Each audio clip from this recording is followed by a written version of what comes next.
Welcome to south tile kitchen. ఇవాళ మనం చేప పొట్ట ముక్కల ఇగురు కర్రీ అనేది చేసుకుంటున్నాము. తప్పకుండా ఫుల్ వీడియో చూసి ఎంజాయ్ చేయండి. ఇందులో పచ్చిమిర్చి సన్నగా తరుక్కుని ఉల్లిపాయ ముక్కలు వేసుకుందాం. ఇప్పుడు ఇందులో అల్లం చిల్లిపాయ పేస్ట్ 2 స్పూన్ల దాకా పడుతుందండి, అంటే ముక్కల ప్రకారం వేసుకోవాలి.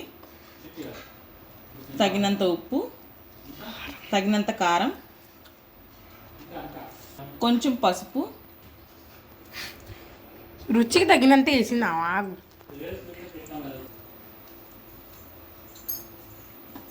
ఇది కొంచెం డిఫరెంట్ రెసిపీ అండి, అందుకనే నూనె అనేది పైనుంచి మనం ఇలా పోసుకుంటున్నాం అనమాట. దీనిలో కొంచెం ఆయిల్ ఎక్కువే పడుతుంది. 2 నుంచి 3 టేబుల్ టీ స్పూన్స్ అనేది పోసుకుంటాం అనమాట. దీన్ని ఇలా అన్ని ముక్కలకు కలిసేటట్టు ఈ మసాలా మిశ్రమాన్ని మొత్తం ముక్కలకి బాగా కలిసేటట్టు కలుపుకోవాలి. ఆన్ చేసి పొయ్యి మీద పెట్టుకొని సిమ్లో ఒక 20 to 35 మినిట్స్ మనం ఉడకబెట్టుకోవాలి. దీనిలో కొంచెం కొత్తిమీర వేసుకొని ఒక 2 మినిట్స్ అలా ఉంచి ఇంకా దింపుకోవటమే.